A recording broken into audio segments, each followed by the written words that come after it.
Okay, mushroom trip number 1, the trip of eternal laughter. Even now, there's a physiological memory. This was years ago. Even now, I feel a physiological memory of that experience in my body and mind. It was so profound. But as always, these experiences are very hard to describe. Almost anyone you talk to, you very quickly come into the challenge that mushroom journeys are ineffable, meaning they're just so hard to put into words. You can't describe them accurately. You try, and there's still some benefit to do so, but no matter what you say, it's never either quite that, or it's actually quite far away from that. I mean, the experiences you have there, the insights, the clarity of mind, the emotion, it's just on a different level that there are similarities with normal living, but it's just very difficult. You know, imagine I can see microwaves. You know, we can see the visible spectrum of light, you know, you have red, greens, yellows, and we can see that, but we can't see radio waves. We can't see what the color of microwaves are. But imagine I can see what the color of radio waves are. And it's a distinct color. It's like no other color, yet I've seen it. And how am I to describe what that color is to you? It's not like any other color we have. It's sort of like that. Or if you've never smelled, you know, everyone has, but just imagine someone hasn't smelt the scent of rain. How do you quite describe that to someone? Or if you were living on a planet of which there was no trees, but you knew what trees were, you had experienced trees, and all you had was a set of Legos, and this was the means by which you would demonstrate and explain to people what trees are. This is not an insult to trees or Legos, or an insult to anyone who can't smell very well. It's just describing how difficult these experiences are to describe. And so the trip of eternal laughter, at the very beginning, what I experienced was these just incredible geometric patterns. And it really didn't happen like this on any other trip. But at the beginning, these geometric patterns. And you know what it's like to stand by a roller coaster, and it's something different altogether to be on it. And these very colorful, kaleidoscope is a word that really is anchored in my mind. It's experiencing a kaleidoscope of colors live, except it was like a velvet black background, and some of these patterns were like neon or light. They're very colorful. It was extremely satisfying and awe-inspiring. You were kind of almost part of the patterns themselves, just as they were moving and evolving and changing shape. It was, to start, as my first mushroom trip, I was really amazed at this experience. And then came the laughter. Oh, the laughter, the laughter.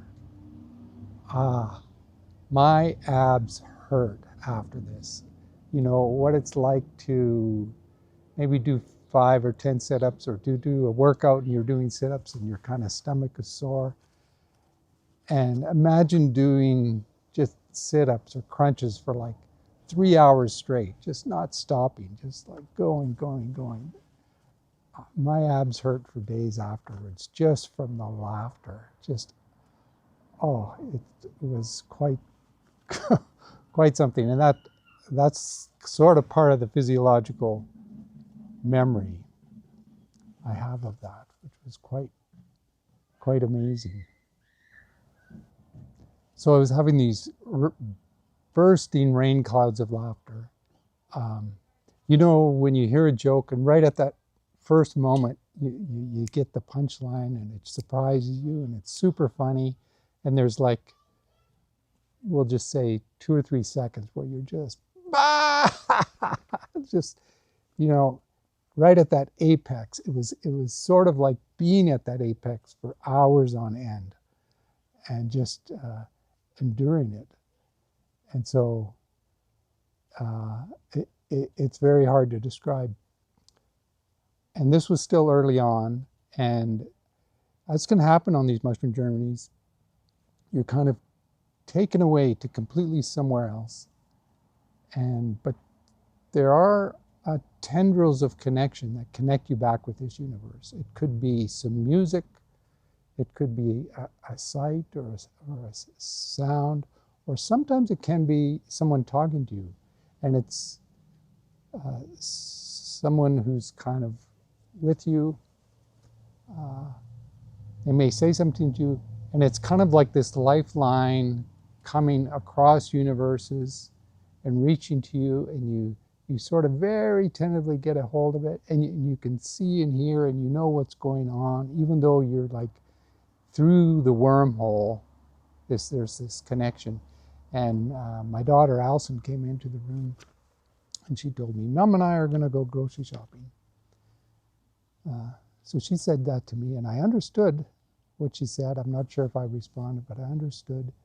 And she left and was like, 3, 2, 1, and I was gone again. So there's these tendril instances where you sort of have this vague connection, but it's clear. It's not, you're not out of it. You have this sort of few seconds of clarity of communication of what you understand, or it might not be someone talking to you, but in this case, they went off grocery shopping, and they came back 2 or 3 hours later, and they reported, you know, before they went, they could hear me just laughing my head off, and they came back 3 hours later, and I was still, nothing has changed. I was just laughing and laughing and laughing. I mean, how do you describe this experience? And very funny, very funny. And again, these words do not, they're a shadow of an explanation. So of course the question is, well, what was I laughing at? And in my mind, in my heart, it's very clear to me what I am laughing at, or what I was laughing at, and even just that the clarity of that laughter and what that was about is very clear to me. And I will try to explain it, but just remember, I'm just, my explanation is just short of a shell of what it was, but it's kind of in this direction. And so imagine you're an actor. So let's use something like Abbott and Costello, or maybe any of the Leslie Nielsen movies, the Canadian actor. You know, these are comedies, but some of the funniness about them is that the actors themselves are playing it very serious. The actors themselves are not laughing.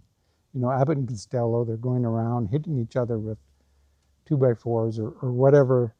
You know, there's this type of humor where the actors themselves are not playing the funny man. They're in all earnestness going along, and it's us as an audience can see the befuddledness and the odd dialogue and everything that is very quite humorous. Now imagine these actors, you know, like a Leslie Nielsen, he's playing this role and he knows he's an actor, and when the scene's over, they cut and he's his normal self and it's no problem. But imagine being an actor in this kind of situation, but not knowing you are an actor. You're completely convinced and immersed that this is you. In all earnestness, the earnestness, the seriousness, the gravity, the joy, the grief, all of it is all what's true, and there's nothing else. In other words, there is no place off the stage.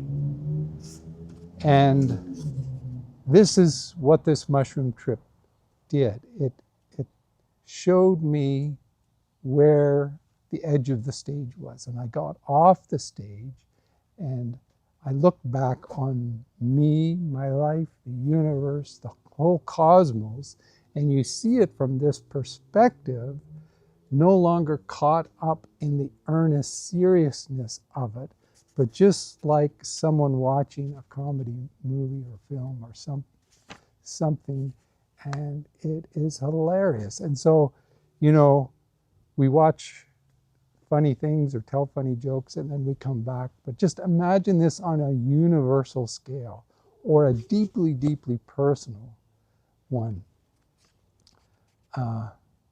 where you yourself don't know that you are playing this role, but then suddenly you are shown this. There can be a little bit of a glimpse or analogy. I think most people have experienced, or at least they have a memory of what that is, of laughing at yourself. Something, maybe you're having this discussion with someone and in all earnestness and seriousness, you're trying to prove your point, and there's some investment involved here. And then suddenly something dawns on you of which you clearly know you're mistaken.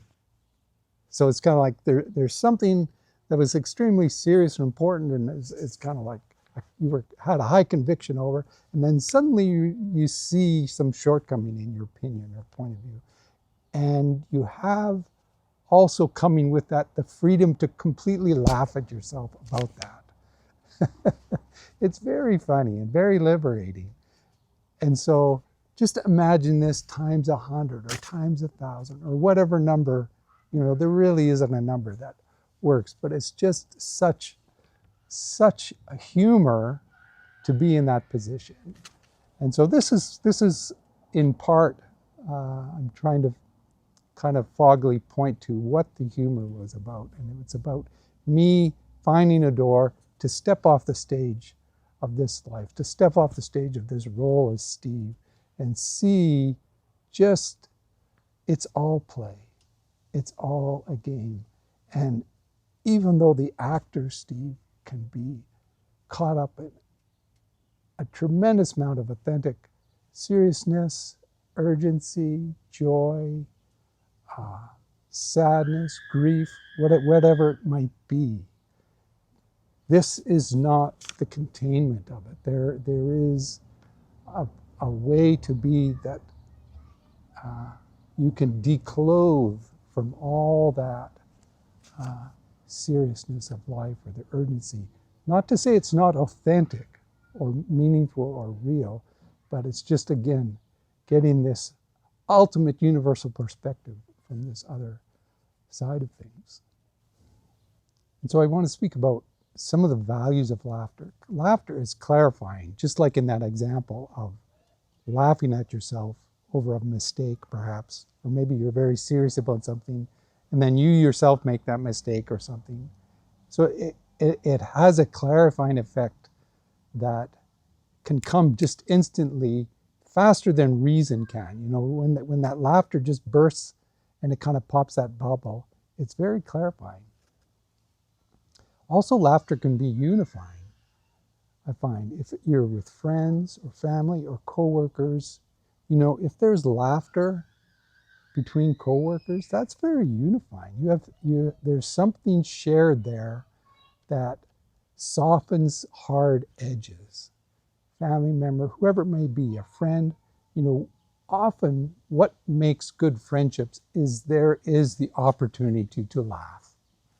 And finding things funny, and often it's laughing at yourself, but it's laughter that is unifying in a way so effortlessly easier than just kind of rational arguments or agreeing over ideas is being able to share laughter. It's very unifying. So laughter is clarifying, it's unifying, and it's also cathartic. It's very cathartic. The phrase, tears of joy or having a good cry. And it's kind of like it unburdens you from things you were carrying.